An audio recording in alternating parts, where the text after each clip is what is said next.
Hello JEE 2025 aspirants. I hope आपकी preparation अच्छी चल रही होगी एंड आप अपना बेस्ट देने की कोशिश कर रहे हो। बट अगर आप अपने आप को इनमें से किसी स्टूडेंट के साथ आइडेंटिफाई करते हैं तो फिर ये वीडियो आपके लिए है और इसको बिल्कुल लास्ट तक देखें। Definitely you will learn something which will be helpful in your preparation और आपका हो सकता है बहुत सारा टाइम एंड रिसोर्स सेव हो जाए। इनफैक्ट आपका सिलेक्शन सेव हो जाए। तो पहला स्टूडेंट वो बच्चे जिनकी प्रिपरेशन पूरी तरह रियून हो चुका है, या फिर वो बच्चे जिनका एक सब्जेक्ट बिल्कुल जीरो है और बाकी दो सब्जेक्ट में they are able to perform well, या फिर 11th बर्बाद हो गया। जैसे कुछ बच्चे 12th में अभी पढ़ रहे होंगे बट उन्होंने 11th में हो सकता है प्रिपरेशन ना किया हो, या उन्होंने सीरियसली प्रिपरेशन ना किया हो, उनका 11th बर्बाद है।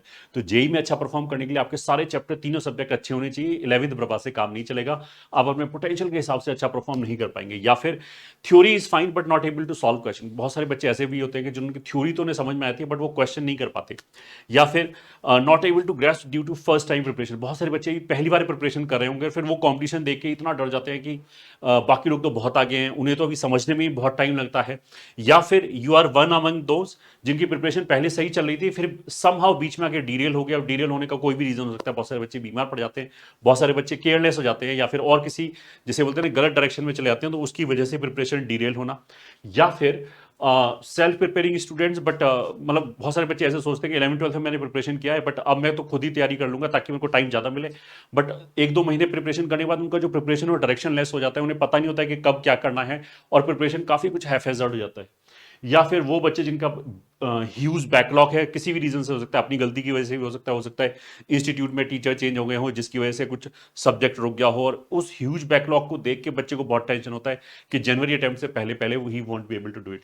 या फिर जैसे हमने बोला कि कोर्स कवरेज जो है वो हो सकता है बहुत ज़्यादा स्लो चल रही है। बहुत सारे ऑफलाइन इंस्टीट्यूट में यूजली क्या करते हैं कि पहले बहुत स्लो स्लो स्लो पढ़ाते हैं, क्योंकि काफ़ी लोग बैच भी बना रहे होते हैं लगातार धीरे धीरे धीरे। उसकी वजह से क्या होता है कि अनइवन जो प्रिपरेशन है वो होता है बच्चों का। या तो बहुत सारे बच्चों को जनवरी तक अटेम्प्ट तक कोर्स ही फिनिश नहीं हो पाएगा, या फिर जो लास्ट के चैप्टर है वो बहुत फास्ट उड़ा दिए जाएंगे। जब अब तुम इसको ऐसे सोचो कि जैसे मैथमेटिक्स में लास्ट में यूजली कॉम्प्लेक्स नंबर हो गया या फिर वेक्टर हो गया, ऐसे चैप्टर पढ़ाए जाते हैं। अगर वेक्टर को किसी ने बहुत जल्दी उड़ा दिया तो 10-15% के आसपास वेटेज होता है उसका मेंस में।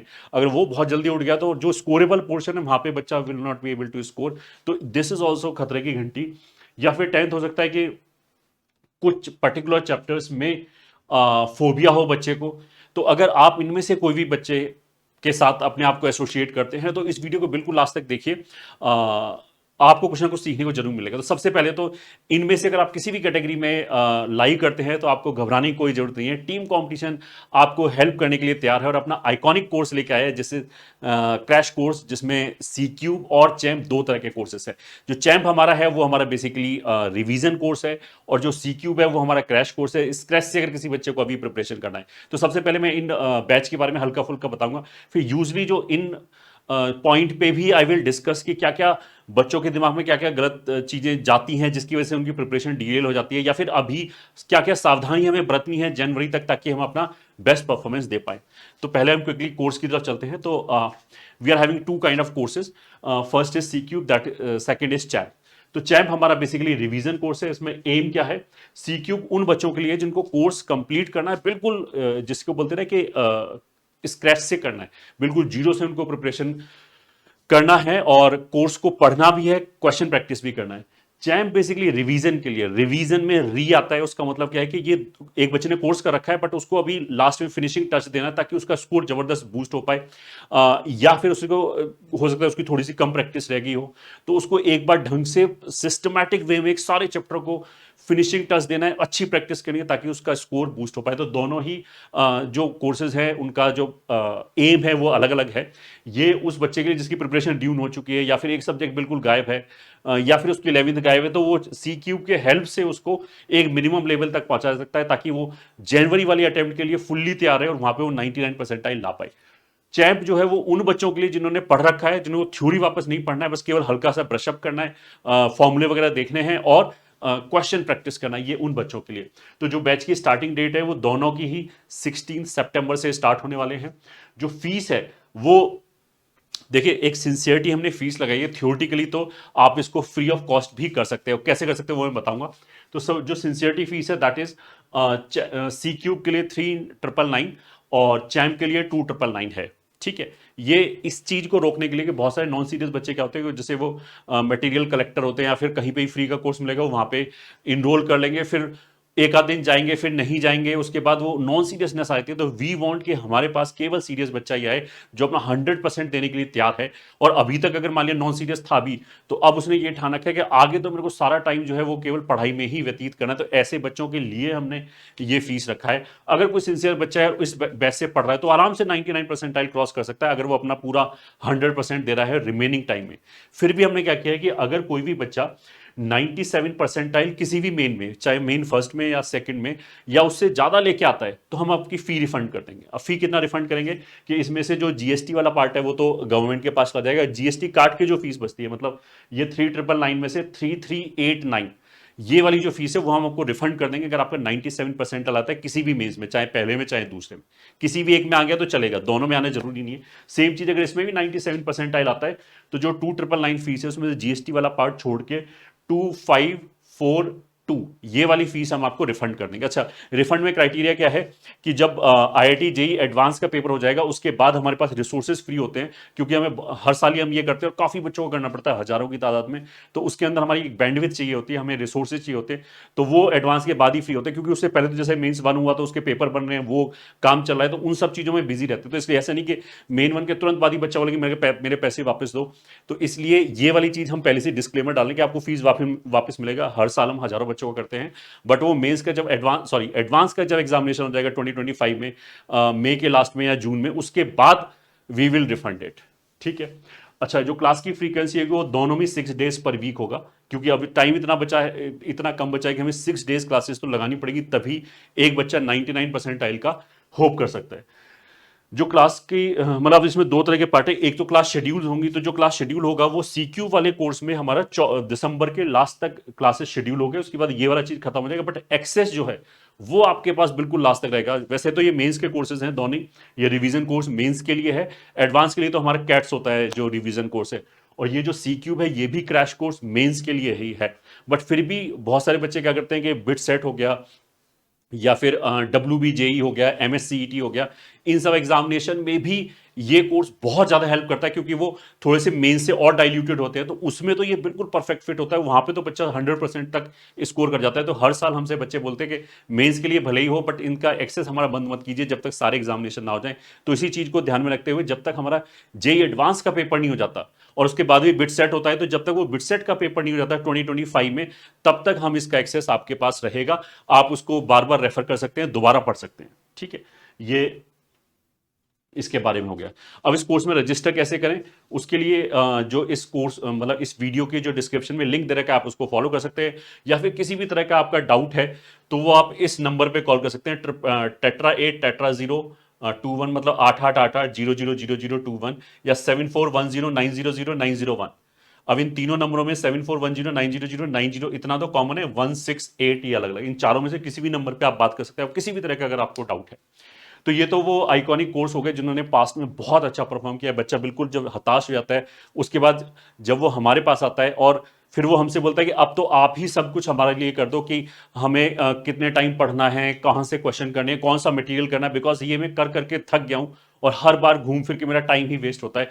उसके बाद जब बच्चा इस स्टेज पे पहुंच जाता है कि वो 100% जो हम उसको बोल रहे हैं वही करे, तो फिर एक स्पेक्टिकुलर रिजल्ट प्रोड्यूस होते हैं उसके, और चमत्कार भी होता है। मतलब जो बच्चा एक सिलेक्शन की भी आस छोड़ देता है वो आईआईटी मेन आईआईटी में भी बैठा हुआ है, ऐसे भी रिजल्ट्स आए हैं। तो आगे चलते हैं। तो सबसे पहले फीचर की बात कर लेते हैं। तो फीचर में तो देखो, अगर तुम टीम कंपटीशन में आ रहे हो तो we are known for academic inputs, we are known for our result. तो आपको बाकी किसी भी चीज करने की चिंता नहीं होनी चाहिए, क्योंकि हमने सारी चीजों को ऑप्टिमाइज कर रखा है कि आपके पास कितना टाइम है, कितना खिलाया जा सकता है कि बच्चा याद भी कर पाए, रिवीजन भी कर पाए, अच्छा परफॉर्म भी कर पाए, क्या टेस्ट की फ्रीक्वेंसी होनी चाहिए, each and everything we have thought of, और उसी के हिसाब से डिजाइन किया गया है। क्योंकि हमारे यहाँ जो फैकल्टी टीम है उसको 15 से 20 साल का अनुभव है हजारों बच्चों, लाखों बच्चों को आईआईटी में पहुंचाने का। तो ईच एंड एवरीथिंग एक्सपीरियंस के बेस्ड पे डिजाइन किया गया है। तो आपको तो बस आपका एक काम है कि ना आपको कोई मटेरियल सर्च करना है, ना कोई टेस्ट सीरीज सर्च करना है, ना कोई रिवीजन चीज सर्च करना है। Each and everything we are giving you and you are just suppose to follow it. अगर आपने 100% फॉलो कर दिया तो स्पेक्टेकुलर रैंक आएगी, 80% फॉलो किया तो मे बी 5000 6000 रैंक आएगी। दैट डिपेंड्स कि आप इसको कितना फॉलो कर पाते हो। तो फिर भी for the sake of letting you know, test every week होगा। एक बार जब एक वीक खत्म हो जाएगा तो उस सिलेबस से रिलेटेड टेस्ट होगा, ताकि हमारी खूब ज्यादा प्रैक्टिस हो जाए। बहुत सारे बच्चे ऐसे भी करते हैं कि वो लगातार कोर्स कंप्लीट करते चले जाते हैं बट टेस्टिंग नहीं करते, तो लास्ट में जाके वो टेस्ट में फिर उनके हाथ पैर फूल जाते हैं, वहां पे परफॉर्म नहीं कर पाते, आते हुए भी परफॉर्म नहीं कर पाते। इसी चीज को ध्यान में रखते हुए टेस्टिंग एवरी वीक होगा। फिर मैटिकुलसली क्राफ्टेड डीपीपी पर फॉर हाई स्कोर, बिकॉज अब ये टाइम इतना इंपॉर्टेंट है कि हम ऐसा नहीं कर सकते एक चैप्टर में हम बोलेंगे 500 क्वेश्चन कर लो, वरना वो चैप्टर ही खत्म नहीं होगा। तो we have to pick and choose those question जो पैटर्न यूजली जेई में पूछा जाता है, जो बच्चे को आराम से समझ में भी आ जाए और वो वहां पे कर भी आए। क्योंकि कुछ कुछ क्वेश्चन ऐसे होते हैं जिसको समझाने में बहुत ज्यादा टाइम लगेगा और एक्चुअल एग्जाम में हो सकता है कि वो 5 साल में एक बार पूछा जाता हो। तो ऐसे क्वेश्चन को इस स्टेज पे करा के कोई फायदा नहीं है, बिकॉज इतने कम टाइम में एक एक जो एलिमेंट है प्रिपरेशन का वो ऑप्टिमाइज्ड होना चाहिए, ताकि आपको जो पोटेंशियल है वो बेस्ट पॉसिबल रैंक आए। तो यहाँ पे हमारा बहुत ज़्यादा नंबर ऑफ आवर्स, हजारों घंटे लगा के हमने इस मटेरियल को तैयार किया है, ताकि आपके पास बिल्कुल छनी हुई चीज पहुंचे जो आपके मैक्सिमम फायदे में है। कितना नंबर होना चाहिए, क्या टफनेस लेवल होना चाहिए, each and everything is thought to optimize your performance in actual examination. तीसरा डाउट क्लासेस है। डाउट क्लासेस के लिए competition is none. We have best doubt class in online services. सबसे पहले तो डेली जूम लाइव क्लास है, वहां पे बच्चा अगर किसी भी तरह का थ्योरी में कोई दिक्कत होगी या मटेरियल में कोई दिक्कत होगी, वैसे मटेरियल का वीडियो और टेक्स्ट सोल्यूशन आपको मिलता है, बट फिर भी कोई इक्का दुक्का पॉइंट हो गया या फिर कोई बच्चा बोले कि मैंने इस तरीके से सॉल्व किया, इसमें क्या गलती मैं पकड़ नहीं पा रहा हूँ, तो आप डेली लाइव जूम क्लास में आके फैकल्टी के साथ इंटरेक्ट कर सकते हैं। और 24/7 टेलीग्राम पे डाउट पूछने की सुविधा तो है ही, वहां पे आप पिक्चर के थ्रू, टेक्स्ट के थ्रू या फिर वॉइस मैसेज के थ्रू क्वेश्चन पूछ सकते हैं, और जैसे ही फैकल्टी फ्री होता है वो आपको तुरंत answer within a time limit दे देते हैं। फिर डिटेल सोल्यूशन ऑफ जो भी मटेरियल दिया गया है वो हमने बोल दिया। Authentic guidance and complete guidance. जैसे बहुत सारे लोग ऐसा करते हैं कि उनके आईक्यू अच्छा है बट वो किसी गलत जगह पे फंस गए। जैसे कोई बच्चा मतलब आईआईटी से करके आया, उसने उसके मेंटरशिप प्रोग्राम में फंस गए मान लिया, और उस बच्चे को आइडिया ही नहीं है, उसको कुछ एक्सपीरियंस ही नहीं है। नॉलेज होना इज अ डिफरेंट थिंग, क्योंकि नॉलेज तो उस बच्चे को सब्जेक्टिव नॉलेज होगा, बट हर बच्चे की जैसे बोलते हैं ना एटीट्यूड अलग अलग होता है, रिसेप्टिविटी अलग अलग होता है, अलग अलग कैरेक्टरिस्टिक्स होते हैं। तो जो जिस बच्चे ने जस्ट एक प्रिपरेशन किया उसको थियोरिटिकल नॉलेज होगी या उसको अपनी कैरेक्टरिस्टिक पता होगी, मैं ऐसे सोचता हूँ, उसको ये नहीं पता कि बाकी बच्चे किस तरीके से सोच सकते हैं। तो जो भी एक्सपीरियंस टीचर है उन्होंने हर तरह के बच्चे को देखा हुआ है कि एक बहुत शार्प बच्चा है कि जिसको एक बार पढ़ाओ तो दोबारा पढ़ाने की जरूरत ही नहीं पड़ती, उसकी प्रॉब्लम अलग तरह की होती है। एक बच्चा वो है कि जिसे पहली बार समझने में टाइम लगता है बट एक बार उसने समझ लिया तो फिर उस तरह के सारे क्वेश्चन वो कर देता है। हर तरह के बच्चे के लिए अलग एक ही दवा नहीं हो सकती। तो ऐसा भी होता है कि बच्चे गलत गाइडेंस की वजह से फंस गया और उसका जो पोटेंशियल था उसकी वजह से वो परफॉर्म ही नहीं कर पा रहा। तो यहाँ पे यू विल फाइंड के जो टीचर हैं उनको कोटा जैसे सिस्टम में 15-20 साल पढ़ाने का अनुभव है, तो उन्होंने हर तरह के बच्चे को देखा हुआ है। तो आपसे 5 मिनट बात करके ही वो पहचान सकते हैं आप किस कैटेगरी में बिलोंग करते हो, आपके लिए बेस्ट क्या है। फिर सीक्यू में जो नंबर ऑफ लेक्चर होगा वो 75 पर सब्जेक्ट होगा। तो 75 फिजिक्स में, 75 केमिस्ट्री में, 75 मैथमेटिक्स में।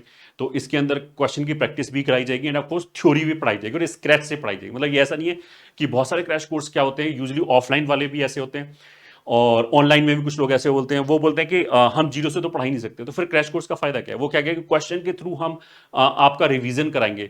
तो क्वेश्चन के थ्रू जब आप पढ़ा रहे हो तो वो क्रैश कोर्स नहीं हुआ, वो तो आपका रिवीजन हो गया। तो जो क्वेश्चन के थ्रू आप प्रैक्टिस करा रहे हो, इक्का दुक्का क्वेश्चन में हो सकता है कि आप नई कॉन्सेप्ट सिखा दो उस क्वेश्चन के थ्रू, बट सारी कॉन्सेप्ट ऐसा नहीं हो सकता क्वेश्चन के थ्रू पढ़ाओ, क्योंकि उसमें फिर बहुत ज्यादा टाइम लगेगा। पहले आप कॉन्सेप्ट पढ़ाओ। सही तरीका तो यही पढ़ने का, जो बच्चा बिल्कुल जीरो से स्टार्ट कर रहा है, कि पहले वो कॉन्सेप्ट पढ़े फिर उससे रिलेटेड क्वेश्चन करे, तब उसको जाके कॉन्फिडेंस आता है। तो जो क्वेश्चन के थ्रू प्रैक्टिस कराने वाली चीज है वो हमारा चैंप है बेसिकली। तो रिवीजन कोर्स हमारा चैंप है। मैक्सिमम जगह जहां पे ऑफलाइन हो गया या ऑनलाइन हो गया, वहां पे रिवीजन कोर्स को ही वो काइंड ऑफ क्रैश कोर्स के नाम पे बेचते हैं। ये ठीक है। तो वहां पे ऐसा होगा कि एक क्लास है, उसमें 10 तरह के बच्चे बैठे हुए हैं। एक बच्चा वो है जिसको जीरो नॉलेज है, एक बच्चा वो है जिसको प्रैक्टिस करनी है केवल, एक बच्चा ये है कि उसको थोड़ा थोड़ा आता है, थ्योरी आता है बट क्वेश्चन सही से नहीं आते।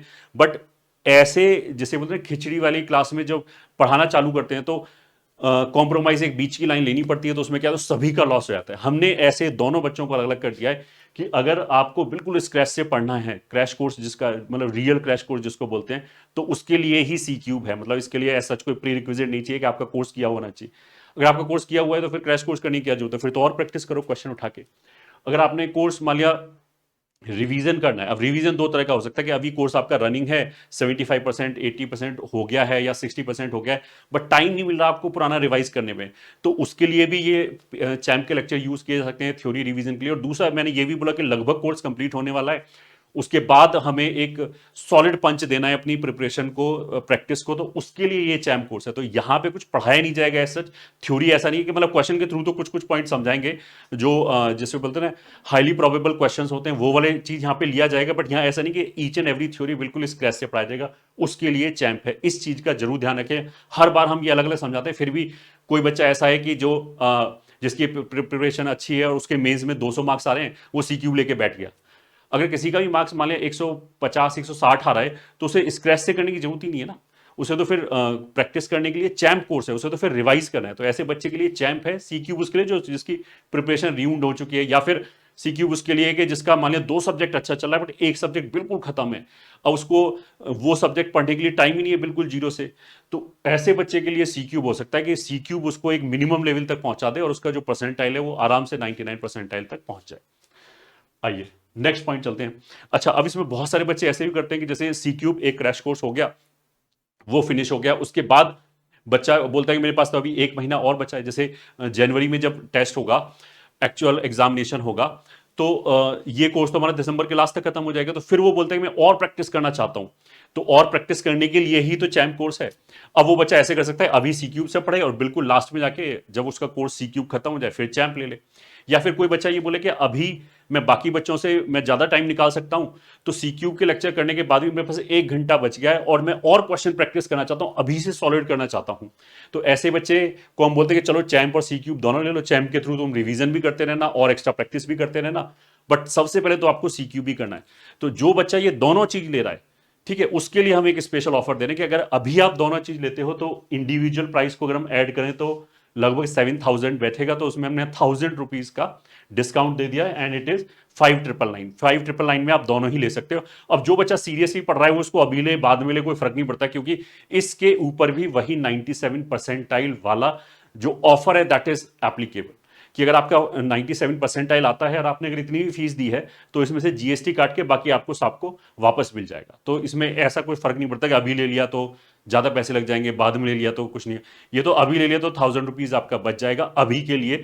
और अगर आप सिंसियरली पढ़ाई कर रहे हो तो होपफुली आपका 97 परसेंटाइल तो आराम से आना चाहिए, मतलब वी आर बैटिंग कि आपका 99 परसेंटाइल आराम से आ जाएगा। अगर आप 100% इसको फॉलो करें तो 99 परसेंटाइल आराम से आएगा, ठीक है। तो 97 तो गिरते पड़ते भी आ ही जाएगा। तो अगर कोई बच्चा थोड़ा सा भी अभी, जिसको जैसे काफी बच्चे वो बोलते हैं कि उसने कई बार स्टार्ट किया होगा फिर बार बार गलत हो गया होगा, अगर अभी कोई बच्चा ये ठान ले कि अब कोई गलती नहीं करूंगा, जो चीज मेरे से बोला जा रहा है बस वही करूंगा, डेली पढ़ूंगा, कभी भी ऐसा नहीं कि 4 4 दिन की स्ट्रीक ऐसी आ गई जहां पे मैं पढ़ ही नहीं रहा हूं, उस तरह का काम अगर नहीं करोगे तो आप इस कोर्स को लगभग फ्री में पा सकते हो।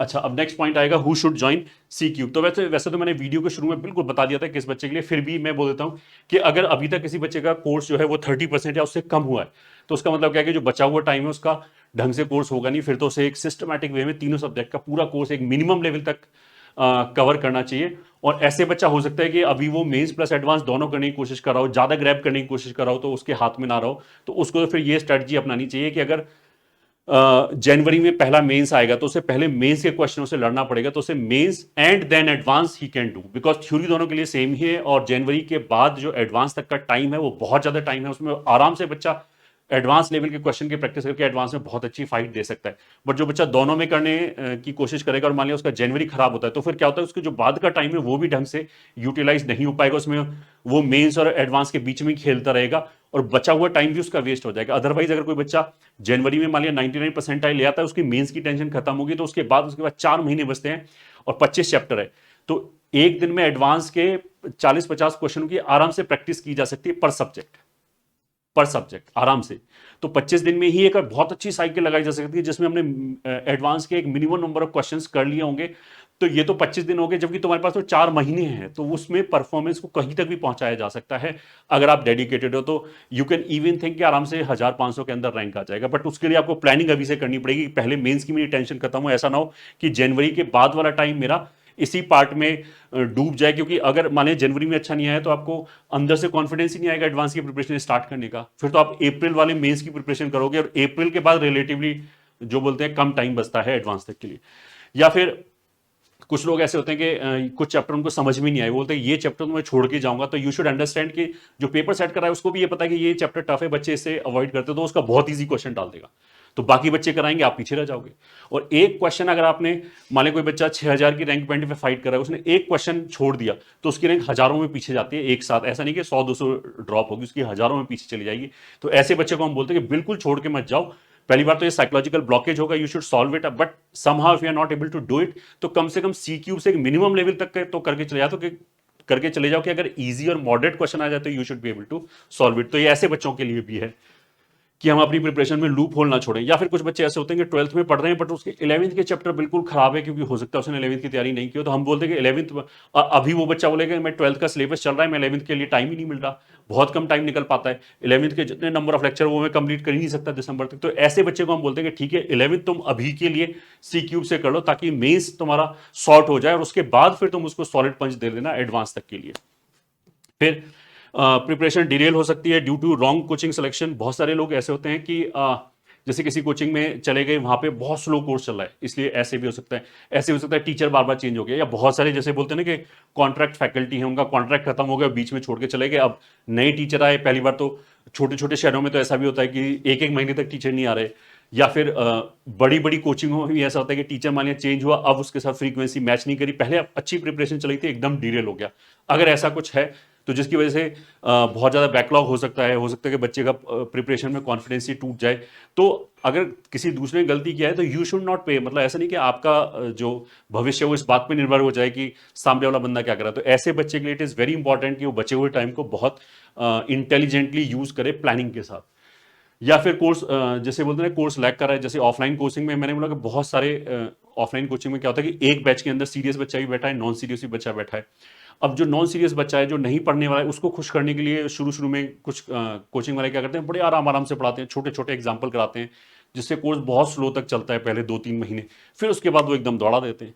तो ऐसे में जो पढ़ने वाला बच्चा है, जो अपना वहाँ 100% देने वाला बच्चा था, उसका जो कैरियर है वो चौपट हो जाता है। वो फिर अपने पोटेंशियल के हिसाब से या तो रैंक ही नहीं आएगी, और एक्सट्रीम केस में हो सकता है सिलेक्शन ही ना हो। फिर sixth, CQ will give you perfect launch pad for advance preparation. जैसे मैंने बोला कि बहुत सारे बच्चे अभी जैसे मेंस और एडवांस की दोनों की करके चल रहे हो, तो स्पेशली जो फर्स्ट टाइम प्रिपेयर कर रहे हैं उन्हें बहुत टफ लग रहा होगा कि मैं कैसे करूँ, दोनों मेरे से हो नहीं रहा, बहुत ज़्यादा टाइम लग रहा है। तो आई विल से कि C cube is the best solution for that. अभी सी क्यूब से करो, ताकि जो मेंस की हर्डल है वो तो छोटी है, तो हर चैप्टर में बहुत ऊपर तक कूदने की जरूरत ही नहीं पड़ेगी। तो बिल्कुल मेंस के लेवल की हम तैयारी करें जनवरी तक, ताकि उसमें हमारी अच्छी प्रैक्टिस हो जाए। जो टाइम हमें बच रहा है एडवांस के क्वेश्चन ना करके, वो मेंस में ज्यादा क्वेश्चन करें, तो वहां पे ज्यादा क्वेश्चन हमसे सॉल्व होंगे, ज्यादा अच्छा परसेंटाइल आएगा। और फिर मेंस के बाद जो है एडवांस तक का टाइम है, उसमें फिर हम एडवांस का पूरा सॉलिड पंच दें, तो हमारे दोनों ही चीज सॉल्व हो जाएगा। तो this is a perfect course उन बच्चों के लिए जो somehow they are not able to manage पूरा डेप्थ एक चैप्टर का। वो बोलते हैं जब तक चैप्टर हमारा कोचिंग में खत्म होता है या फिर इंस्टीट्यूट में खत्म हो जाता है, तो मेरा तो 60% ही हो पाता है तब तक। उसका मतलब क्या है कि हो सकता है पहली बार प्रिपरेशन कर रहे हो तो एक्सपोजर कम है, तो हमें टाइम ज़्यादा लगता है। तो अगर वो उसको पूरा 100% करने की कोशिश करेगा, एडवांस के लेवल तक ले जाने की कोशिश करेगा, एडवांस के क्वेश्चन सॉल्व करने की कोशिश करेगा, तो उसका कोर्स बहुत पीछे चला जाएगा। तो ऐसे बच्चों के लिए this is perfectly valid course, and जिससे वो अपनी जो प्रिपरेशन उसको थोड़ा सा रीअलाइन करके दोनों ही जगह, ऐसा मतलब ये उसका मतलब ये नहीं कि उसकी एडवांस की प्रिपरेशन खत्म हो जाएगी, नहीं, बट उसको जिससे बोलते हैं कि उसने स्ट्रैटेजी थोड़ा सा चेंज कर दिया। फिर हार्ड वर्किंग स्टूडेंट्स, फिर 100% कमिटमेंट फॉर हिज सक्सेस। तो सी क्यूब के लिए ये कोई ऐसे, मतलब हमने ये बोला कि इस कोर्स ने स्पेक्टेकुलर रिजल्ट्स प्रोड्यूस किए, मतलब ऐसे बहुत सारे बच्चे हैं जिनका 10,000 के अंदर रैंक आया, कहाँ पे वो सोच रहे थे कि मेरे को कोई एनआईटी भी मिल जाए तो भी बहुत बड़ी बात है, बट उनके अंदर भी एक जज्बा था, अपना 100% देने का कमिटमेंट था, तभी वो इस तरह के जो जैसे बोलते हैं चमत्कार होते हैं। चमत्कार ये कोई शॉर्टकट नहीं कि अचानक ऐसे हो जाएगा, मैं पढ़ू भी नहीं फिर भी नहीं हो जाए। तो अगर आप इस कोर्स को ज्वाइन कर रहे हो तो make sure you are ready to work 12 hours day, अभी से लेके जेई के एग्जाम तक, मेंस तक, every day 12 hours per day, without losing, मतलब विदाउट संडे वनडे कुछ नहीं, होली दिवाली कुछ नहीं। अगर आप पूरा मेहनत करने के लिए तैयार हो तभी इस कोर्स को ज्वाइन करो, तभी आपको फायदा मिलेगा, अदरवाइज कोई शॉर्टकट नहीं है, ठीक है। विदाउट शॉर्टकट मतलब यहाँ पे रैंक निकाला जाएगा, शॉर्टकट से रैंक निकालना हमें नहीं आता, हमें तो पढ़ा के रैंक निकालना आता है, ठीक है। बाकी अगर कोई बोलता है कि कम पढ़ के काम चल जाएगा, 6 घंटे पढ़ के काम चल जाएगा अभी 4 महीने में, तो वो पागल बना रहा है। फिर ऐसे बच्चे प्राइवेट कॉलेजों में घूमते पाए जाएंगे अगले साल। हाँ, तो इस कोर्स की पास्ट सक्सेस क्या है? तो ऐसे बहुत सारे बच्चे थे कि उनको ये लग रहा होगा यार इस टाइम पे हो सकता है, क्या अभी भी मेरे से हो सकता है, मैंने इतनी ज़्यादा गलतियां कर दी हैं। तो ऐसे हर साल ही बच्चे आते हैं, उनमें से कुछ एग्जाम्पल मैं आपको दिखाता हूं।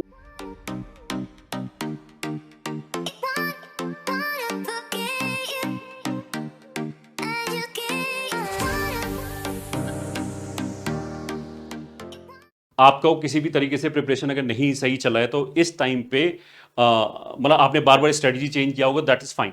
बट अब जो बचा हुआ टाइम है, आप स्ट्रेटजी चेंज करना अफोर्ड नहीं कर सकते। जितना भी टाइम है उसमें अगर आपने इस बार कुछ स्लिप अप किया तो आपका जो जेई वो हाथ से चला जाएगा। जेई 25 का जो है वो आपके हाथ से चला जाएगा, इस बात का जरूर ध्यान रखें। ऑफलाइन क्रैश कोर्स के बारे में मैंने बोल दिया कि बहुत सारे बच्चे ऐसे बोलते हैं कि ऑफलाइन में क्रैश कोर्स जाके कर लेंगे लास्ट में। तो ऑफलाइन में सबसे बड़ी दिक्कत ये होती है कि डिफरेंट टाइप के बच्चे आते हैं, तो उनके हिसाब से कस्टमाइज नहीं कर सकते। ऑनलाइन में यहाँ पे इस क्रैश कोर्स में क्या डिफरेंस है कि आप अपने हिसाब से कस्टमाइज कर सकते हो।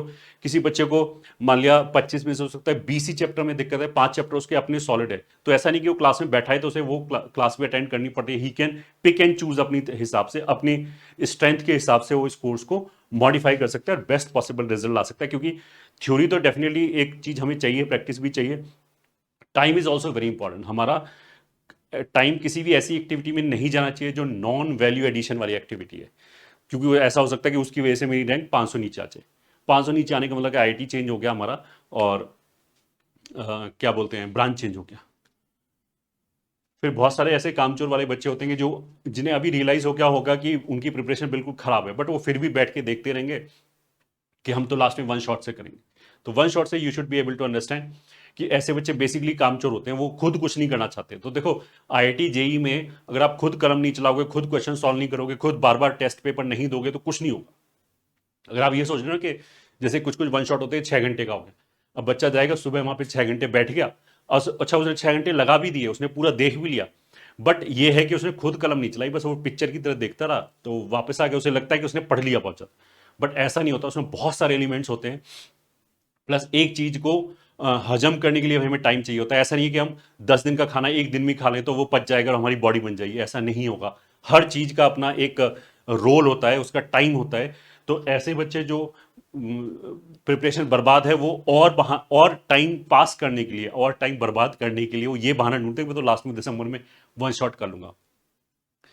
अगर आप अभी बाकी कंपटीशन के साथ नहीं चल पा रहे तो डेफिनेटली आप उनसे तो थोड़े नीचे हो गए ना, कि बाकी लोग they are able to cope up, वो हार्डवर्क भी कर रहे हैं, सिस्टमैटिकली भी कर रहे हैं, और आप ये सोचते हो कि आप और टाइम वेस्ट करके लास्ट के एक मंथ में ऐसा क्या चमत्कार कर दोगे, उन सबको पीछे छोड़ दोगे। ये ड्रे ड्रीमिंग है और ये टाइम वेस्टेज है, ऐसे बच्चे का कुछ नहीं होगा। Next is one subject at zero. जैसे कुछ बच्चों को ऐसे होता है कि साइकोलॉजिकल ब्लॉकेज हो जाता है एक सब्जेक्ट का, तो भले ही उनके, मैंने ऐसे भी देखा है कि बच्चे के मार्क्स 170 180 आ रहे हैं, बट वो 2 ही सब्जेक्ट में आ रहे हैं, मतलब एक सब्जेक्ट में 5-10 मार्क्स आने। तो देखो, बेस्ट रैंक के लिए आपको तीनों सब्जेक्ट अच्छे होने चाहिए, और अगर 2 सब्जेक्ट अच्छे हैं उसका मतलब क्या है, आपका आईक्यू अच्छा है, तीसरा सब्जेक्ट भी आपका अच्छा होना चाहिए। फिर भी अगर किसी भी रीजन से कोई भी ब्लॉकेज है तो उसको निग्लेक्ट ना करें। कम से कम सी क्यूब जैसे कोर्स है उसको पूरा एक बार करके चले जाए, क्योंकि मेंस में काफी इजी क्वेश्चन आते हैं। मेंस में काफी क्वेश्चन तो केवल बोर्ड्स प्लस आते हैं, मतलब बोर्ड जैसे ही क्वेश्चन आते हैं। मैथ में तो स्पेशली काफी क्वेश्चन ऐसे होते हैं जो बोर्ड से थोड़ा सा ही ऊपर होता है। तो अगर आप उस लेवल तक भी पहुंच जाओ तो भी एक बहुत सारे मार्क्स स्कोर कर सकते हो, बस आपको एक सिंसियर एफर्ट डालने की जरूरत है। फिर नेक्स्ट हो गया हैफ एजर्ट प्रिपरेशन। मतलब एक बच्चा पूरी मेहनत कर रहा है, 12 घंटे मेहनत कर रहा है, बट उसका रिजल्ट नहीं आ रहा, क्योंकि कभी वो कुछ कर रहा है, कभी किस बुक से करना चालू कर दिया, या फिर अगर उसका बैकलॉग हो गया तो वो कभी वो पीछे वाला चैप्टर कर रहा है तो ये वाला चैप्टर छूट गया, फिर ये वाला चैप्टर कर रहा है तो नेक्स्ट चैप्टर तब तक कोचिंग में खत्म हो गया।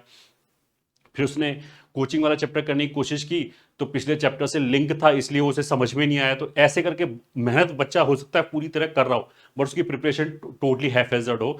तो अगर हमारे बहुत सारे फोर्सेस डिफरेंट डायरेक्शन में लगे होंगे तो नेट रिजल्ट उसका 0 ही आएगा, तो इसलिए हो सकता है वो परफॉर्म ना कर रहा हो। शैलो लर्निंग का मतलब क्या है कि बहुत सारे बच्चे ऐसे इंस्टीट्यूट में चले जाते हैं जहां पे मान लिया एक बैच में 500-1000 बच्चे हैं, डिफरेंट टाइप के बच्चे हैं, उसमें मैक्सिमम बच्चे नॉन सीरियस हैं। तो टीचर जो है वो अच्छी फीडबैक लाने के लिए बहुत लाइट लाइट पढ़ाते हैं।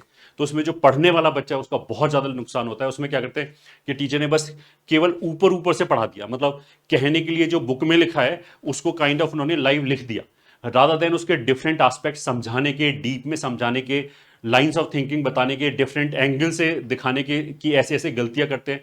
तो ये जो लर्निंग है इसको हम शैलो लर्निंग बोलते हैं कि अगर हमने केवल फॉर्मूला लिख दिया और एक क्वेश्चन कर दिया और उसका कुछ डिफरेंट एंगल बताए नहीं, लाइन ऑफ थिंकिंग बताए नहीं, ये नहीं बताया कि क्या क्या गलती करते हैं, तो फिर ऐसे बच्चे क्वेश्चन सॉल्व नहीं कर पाते आगे चलकर। उन्हें थ्योरी तो भले ही पता हो, ऐसे बच्चे ही ये बोलते हैं कि मेरे को थ्योरी तो आता है बट मेरे से क्वेश्चन सॉल्व नहीं होता। उसका मतलब क्या है कि आपने शैलो लर्निंग किया है, आपने डीप में गए ही नहीं हो, उसके डिफरेंट एस्पेक्ट को समझा ही नहीं है। हाँ, तो ऐसे बच्चे जरूर ध्यान रखें कि केवल शैलो लर्निंग से अगर आपका कोर्स खत्म हो गया तो that will not transform into results. Results के लिए आपको पढ़ना जरूरी है, सही से पढ़ना जरूरी है, सिस्टमैटिकली पढ़ना जरूरी है।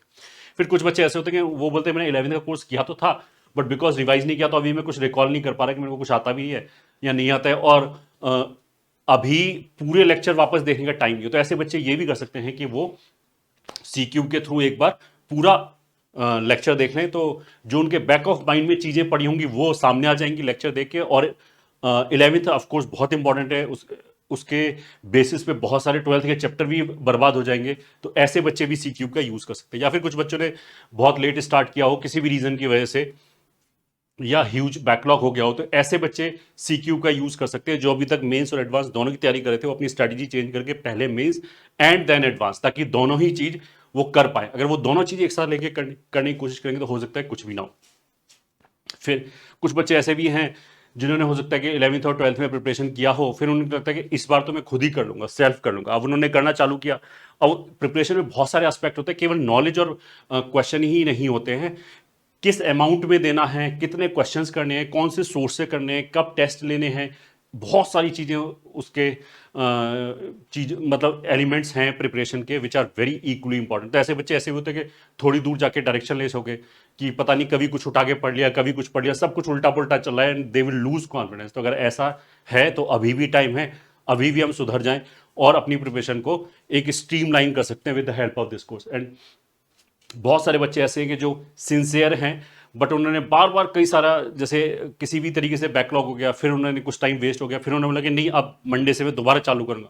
फिर उन्होंने चालू किया, 5-6 दिन चला, फिर उनको उस स्ट्रेटजी में लगा कि ये गड़बड़ है, किसी ने बताया था तो स्टार्ट तो कर दिया बट अब उन्हें लग रहा है कि इसमें ये लूप होले, ये तो काम नहीं करे, फिर उन्होंने दोबारा चालू किया। तो ऐसे हो सकता है कि मल्टीपल फॉल्स स्टार्ट किया हो, मतलब पूरी मेहनत भी की हो, फिर भी कुछ रिजल्ट आ रहा हो, क्योंकि उन्होंने सिस्टमैटिकली एक जगह से अपनी पूरी प्रिपरेशन नहीं किया। तो ऐसे बच्चों के लिए भी सी क्यूब है।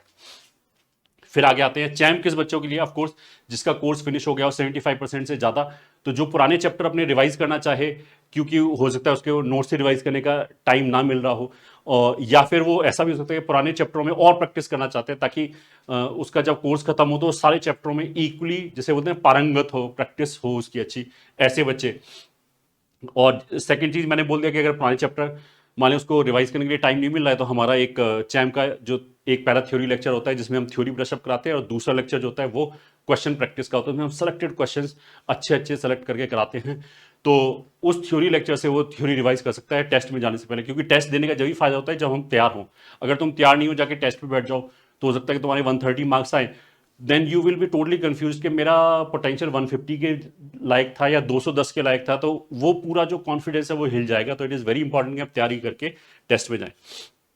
या इसमें वो बच्चे जैसे 12th में, जैसे मैंने बोला ना कि उनको 11th याद तो है बट उसमें प्रैक्टिस ना होने की वजह से रस्टीनेस है, मतलब उन्होंने रस्ट आ गई है उनके, जैसे बोलते हैं ना कि प्रैक्टिस में। तो ऐसे बच्चे चैंप लेके और उसकी एक एक डीपीपी करके उसको वापस उसी लेवल पे पहुंचा सकते हैं जब वो 11th में पढ़ाया जा रहा था जिस लेवल पे था। इसके लिए फिर course completed but practice very less. जैसे बहुत सारे बच्चे ऐसे भी करते हैं, पता नहीं कहाँ से कोई उनको ये बता दे कि पहले कोर्स कंप्लीट कर लो, थोड़े बहुत प्रैक्टिस करो, चल जाएगा, लास्ट में प्रैक्टिस कर लेना। तो वैसे ये स्ट्रैटेजी बिल्कुल गलत है, ऐसा नहीं करना चाहिए। जब हम साथ में थ्योरी पढ़े तभी प्रैक्टिस करें तो बेस्ट समझ में आता है और वो दिमाग में ज़्यादा स्टेबल भी रहेगा। फिर भी किसी भी रीज़न से अगर आपका कोर्स कंप्लीशन के कगार पे है, कंप्लीट हो चुका है बट प्रैक्टिस लेस है, तो फिर champ can be used to practice and give a final, जिसे बोलते हैं ना कि क्लोजर टू योर कोर्स, कि हमारा एक सिस्टमैटिक वे में हो गया। अच्छा, पॉइंट्स टू पॉन्डर कि क्या क्या जो बच्चा इस स्टेज पे जिसकी प्रिपरेशन अच्छी नहीं चल रही किसी भी रीजन से, उसके साथ क्या क्या पॉइंट्स हो सकते हैं, क्या क्या मतलब उसकी थिंकिंग हो सकती है, उनके बारे में। तो सबसे पहले how this crash course is different from other, इसके बारे में मैंने ऑलरेडी बता दिया कि बाकी जगह यूजली क्रैश कोर्स के नाम पे वो क्वेश्चन प्रैक्टिस कराते हैं, थोड़े बहुत क्वेश्चन करा दिए, तो जिस बच्चे को कुछ नहीं आता है, बिल्कुल स्ट्रेस नहीं आता, उसके लिए वो सेशन बिल्कुल बेकार है, क्योंकि उसको तो पहले थ्योरी पढ़ना है। सिस्टमैटिक वे में जो पढ़ाने का तरीका होता है वो होता है कि पहले सिस्टमैटिकली पढ़ना है थ्योरी, फिर क्वेश्चन प्रैक्टिस करने हैं। अब अच्छा, जो टाइम बचा है नहीं बचा है, उसमें ऐसा तो नहीं बिल्कुल 100% तक पूरा कोर्स कराया जा सकता है, बट इसी में इस क्रैश कोर्स का रोल आ जाता है कि क्या चीजें ज्यादा इंपॉर्टेंट, क्योंकि पिछले 4-5 साल इतने ज्यादा पेपर हुए हैं, इतने सारे क्वेश्चंस हैं, वो सब कराना पॉसिबल नहीं है। बट स्ट्रैटेजिकली एक्सपीरियंस के साथ ये बताया जा सकता है कि जो भी आपके पास टाइम अवेलेबल है, इसमें आप बेस्ट क्या कर सकते हो ताकि आपकी बेस्ट पॉसिबल रैंक आए। Second, do not try to grab too much. तो इसमें बहुत सारे बच्चों की प्रिपरेशन इसलिए भी डीरेल हो जाती है कि उन्हें लगता है कि हर चैप्टर में मेरे को परफेक्शन चाहिए, कि एक एक क्वेश्चन मेरे से होना चाहिए, एडवांस तक का होना चाहिए। तो देखो, ये इस वजह से अगर आपका बैकलॉग है या प्रिपरेशन डीरेल हो गया है, तो इसको अब करेक्ट करने का समय आ गया है। इसके बाद आपके पास टाइम नहीं मिलेगा। आप अपनी स्ट्रेटजी चेंज करो, मेंस प्लस एडवांस की बजाय मेंस देन एडवांस वाली चीज पे आओ। तो ऐसा नहीं कि जनवरी के बाद टाइम नहीं मिलेगा। कुछ बच्चों को शक होता है कि बाद में से एडवांस का हो जाएगा, तो देखो, जनवरी तक अगर आपने कोर्स फिनिश कर लिया तो कोर्स तो दोनों का सेम ही है ना, थ्योरी तो सेम ही है। एडवांस में एक्स्ट्रा क्या है, एडवांस में एक्स्ट्रा क्वेश्चंस करने पड़ते हैं। बस ये हो गया कि मेंस का क्वेश्चन एक सिंगल कॉन्सेप्ट वाला होता है, एडवांस का क्वेश्चन 3-4 कॉन्सेप्ट मिक्सड होता है, तो थोड़ा हमें डीप में सोचना पड़ता है। तो उसकी आदत होनी चाहिए, उसकी प्रैक्टिस होनी चाहिए, तभी सोच पाएंगे। तो वो प्रैक्टिस के लिए बहुत ज्यादा टाइम मिला है, क्योंकि उस टाइम पे भी हमारे पास 12 घंटे होंगे, और 12 घंटे में थ्योरी पढ़ना नहीं होगा, हमें पूरा क्वेश्चन ही क्वेश्चन प्रैक्टिस करना होगा। तो आराम से 1.5-2 महीने के अंदर ही you will feel confident in advance, और उसके बाद और जो प्रैक्टिस करोगे you can aspire any rank. Next point is C cube is for, C cube उन लोगों के लिए जो अपनी जर्नी स्टार्ट करने वाले, मतलब ऐसा नहीं कि हमारा मतलब थोड़ा सा ब्रशअप करने के लिए वो करना है। अगर आप किसी कोई बच्चा बिल्कुल जीरो पे बैठा है, उसको जनवरी वाले मेंस में अपना बेस्ट देना है, तो ये उन बच्चों के लिए जो अपनी स्टार्ट करने वाले जर्नी। चैंप उन बच्चों के लिए जो अपनी जर्नी के काफी एडवांस स्टेज पे हैं, मतलब जिन्होंने कोर्स वाइज 75% या 80% तक कर लिया है, बट उन्हें रिवाइज करना है, उन्हें थ्योरी जीरो से नहीं पढ़ना है। तो ये डिस्टिंक्शन बहुत क्लियर होना चाहिए, कोर्स इसी के हिसाब से लें। फिर confuse in the middle of the journey, self doubt. अब बच्चा, बहुत सारे बच्चे ऐसे होते हैं कि जो प्रिपरेशन करते हैं, बहुत ज़्यादा टाइम भी लगाते हैं, बट फिर भी उनका आउटपुट नहीं आ रहा होता। उसका रीज़न ये होता है कि एक तो बहुत ज़्यादा कंफ्यूज होते हैं, अंडर कॉन्फिडेंट होते हैं, और कुछ चीज़ें हो सकता है कि वो एक बात इसकी सुन रहे हो, फिर दूसरा बात और किसी की सुन रहे हो। तो इट इज़ वेरी इंपॉर्टेंट कि आपका जो मेंटरशिप है वो एबल मेंटरशिप होनी चाहिए, वो उन लोगों द्वारा होनी चाहिए जिनको एक्सपीरियंस है कई सालों का हर तरह के बच्चों का देखने का। मतलब ऐसा नहीं हो सकता कि एक ही दवा हर मर्ज में काम चल जाए। तो इस चीज का जरूर ध्यान रखें। सबको सेल्फ डाउट आता है कि पता नहीं मेरे अंदर वो है भी या नहीं, कि मैं जेई कर पाऊंगा या नहीं कर पाऊंगा।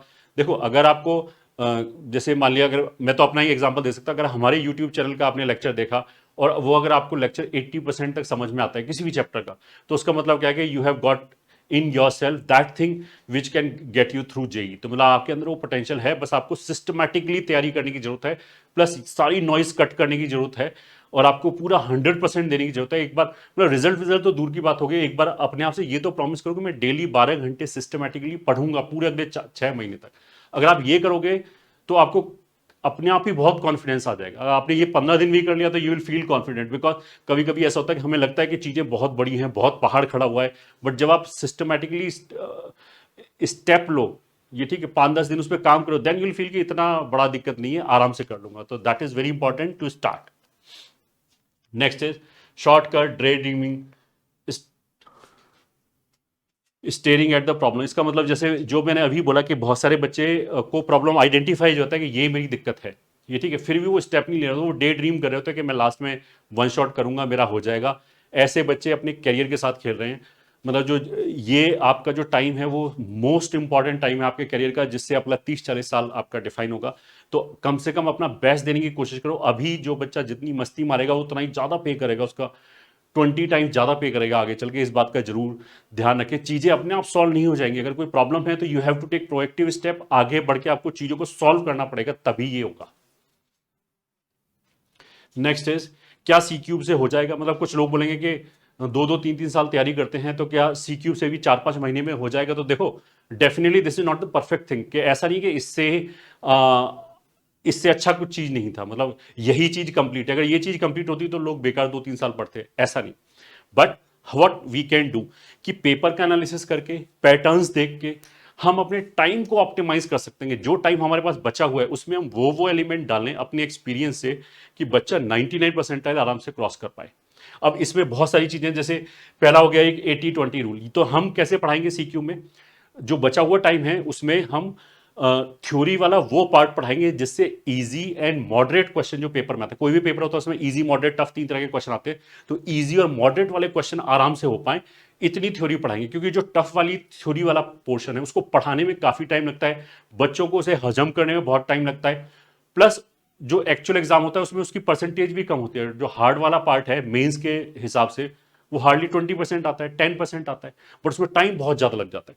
तो एक रूल होता है जिसे हम 80-20 रूल बोलते हैं, ये प्रिपरेशन ही बहुत जगह काम करता है। मतलब इसमें ऐसे बोला जाता है कि जो 80% ऑफ द आउटपुट है किसी भी चीज का, वो हमें 20% एफर्ट डाल के मिलता है, और जो बचा हुआ 20% आउटपुट है वो उसके लिए हमें 80% एफर्ट डालने पड़ते हैं। इसका मतलब यह है कि किसी भी चैप्टर में जो इजी और मॉडरेट वाला पोर्शन है उसको समझने में और उसके क्वेश्चन करने में हमें ज्यादा टाइम नहीं लगता।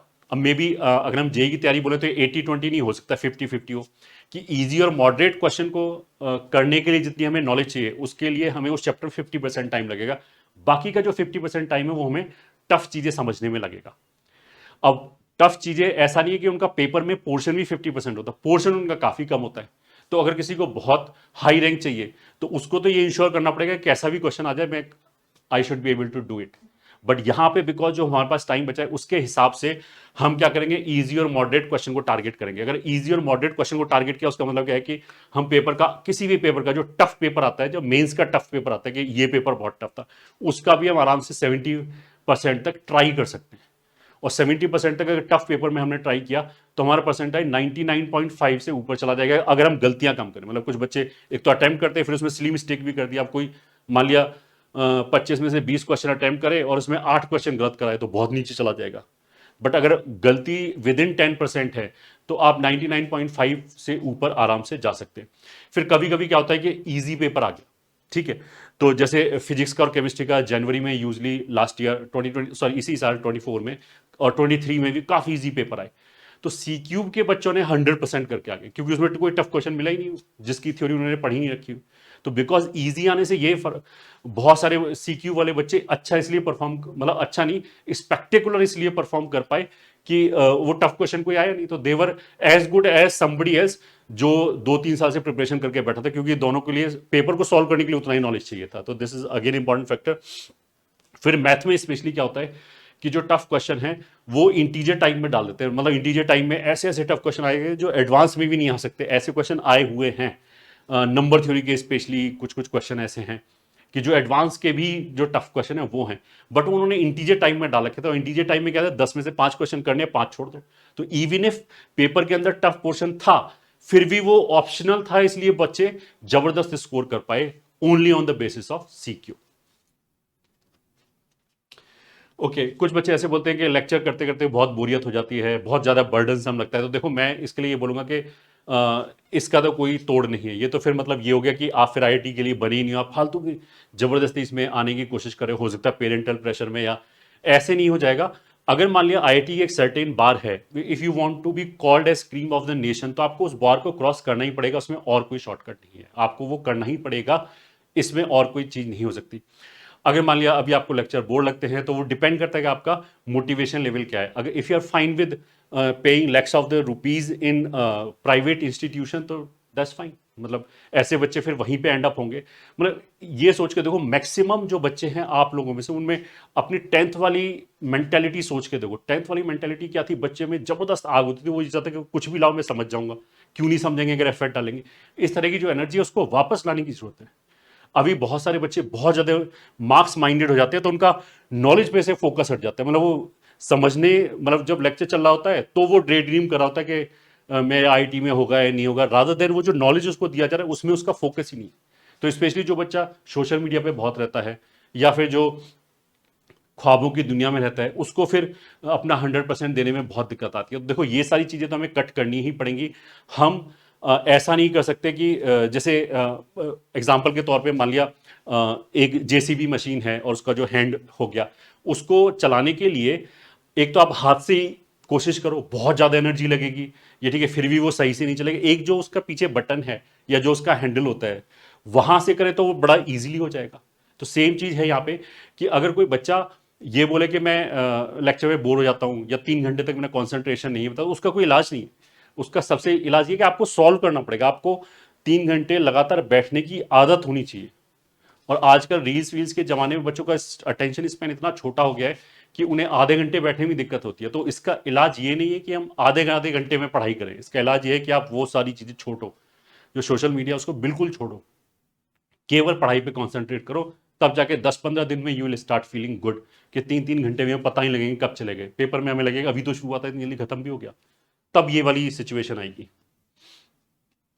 ठीक है, एक ये भी जरूर चीज है कि जो जनवरी का अटेम्प्ट है वो इजी आता है, उसमें कंपटीशन कम होता है क्योंकि बहुत सारे बच्चों का तो कोर्स ही खत्म नहीं हो पाता। तो इसलिए जनवरी वाला अटेम्प्ट में स्कोर करना बहुत ज्यादा जरूरी है, इजी भी है और जरूरी भी है। जरूरी इसलिए ताकि जनवरी के बाद वाला टाइम हमारा यूटिलाइज हो जाए ढंग से। दूसरा एक ये भी होता है कि जनवरी के टाइम में एक तो चल बच्चे सारे प्रिपेयर नहीं होते ढंग से, इसलिए कंपटीशन कम है। दूसरा यूजली जो उसमें क्वेश्चन है वो भी थोड़े से कम लेवल के पूछे जाते हैं क्योंकि जो एग्जाम सेटर है उसको भी लगता है कि शायद पूरा सिलेबस 12th वाले बच्चों का डेप्थ में नहीं हुआ होगा, अप्रैल में थोड़ा लेवल और बढ़ जाता है। अब कोई बंदा ऐसा हो सकता है कि जो केवल 1 ही मीटर कूद पाता हो, 1.5 मीटर ना कूद पाता हो। ठीक है, तो अब इसको हम ऐसे बोलते हैं कि जो जनवरी वाली जो हाइट होगी क्वेश्चन के डिफिकल्टी लेवल की वो मान लिया 0.8 मीटर पे है, 0.8 मीटर पे है। और जो अप्रैल वाले उसका डिफिकल्टी लेवल क्वेश्चन का उठ के मान लिया 1.5 पे चला गया। तो जो बच्चा 1 मीटर कूद पाता होगा तो वो जनवरी वाले में तो आराम से कूद जाएगा।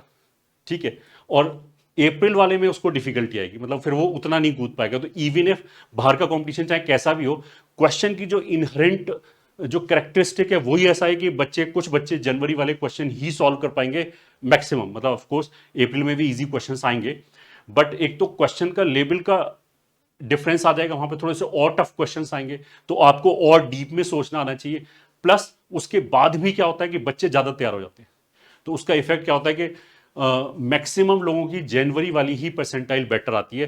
अप्रैल में बच्चे 25-30 मार्क्स बढ़ाने के बाद, मतलब एक तो टफ पेपर हो गया, उसके बाद और डबल बच्चे ने मेहनत करके 25-30 मार्क्स बढ़ा लिया, फिर भी हर साल ऐसा होता है कि बच्चे की जो परसेंटाइल है वो कम रहेगी पहले से भी। तो इसलिए इट इज़ वेरी इंपॉर्टेंट कि जनवरी अटैम्प्ट को हम बहुत सीरियसली लें और उसमें अपना 100% दें। तो इसी के साथ हम अपने एंड ऑफ द वीडियोस पे आ जाते हैं।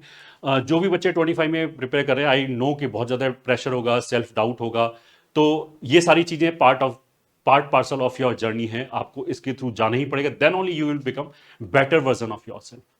तो ये सारी नेगेटिविटी हटा के एक बार, अगर आपकी प्रिपरेशन टैटर्स है, बिल्कुल र्यूंड हो चुका है, तो एक बार सिंसियर और अच्छा एफर्ट डालना बहुत जरूरी है। तो इस वीडियो के कमेंट सेक्शन में ये जरूर लिखें कि I will not give up, चाहे कुछ भी हो जाए, I will not give up. ऐसा नहीं कि मैं मान लूं कि मैं हार गया, ऐसा नहीं है। I will not be counted among failure, मतलब ऐसा नहीं है कि आगे मैं पूरी जिंदगी यही करता रहूं, काश मैंने अपना बेस्ट दिया होता, काश मैंने जैसे बोलते ना पहले से हार नहीं मानी, ऐसी नौबत ना आए। I will not do this, I will give my 100% अभी तक, I will give my best come what में, मतलब कितना ही मेरे को टेंशन आए, बट मैं इस बात से नहीं हटूंगा, मेहनत करूंगा, 12 घंटे मेहनत करूंगा डेली, अभी से लेके जेई मेंस 1 तक, चाहे रिजल्ट कुछ भी हो। तुम्हारा एक सिंसियर एफर्ट मारना बहुत ज़्यादा जरूरी है। I will change my destiny and make my parents proud. बहुत सारे बच्चे का जो मोटिवेशन फैक्टर होता है वो पेरेंट्स होता है, क्योंकि पेरेंट्स ने बहुत ज़्यादा मेहनत की होती है, उनके ऊपर बहुत ज़्यादा आशाएं होती है, तो उनको पेरेंट्स वाली चीज़ बहुत ज़्यादा मोटिवेट करती है। तो यू शुड मेक श्योर कि जब फाइनल रिजल्ट आएगा तो पेरेंट्स हैप्पी होंगे, they will be smiling and all proud of yourself. तो उसके लिए आपको अभी से मेहनत करनी पड़ेगी, अभी से आपको स्टेप्स लेने पड़ेंगे। And last, this time I will not distract. जैसे बहुत सारे लोगों ने पहले भी कोशिश की होगी, बार बार चालू किया होगा, बट किसी रीजन से पटरी से गाड़ी बार बार उतर जाती हो। तो इस बात तो मैं कसम खानी है कि this time I will not distract, I will finish the job this time. All the very best.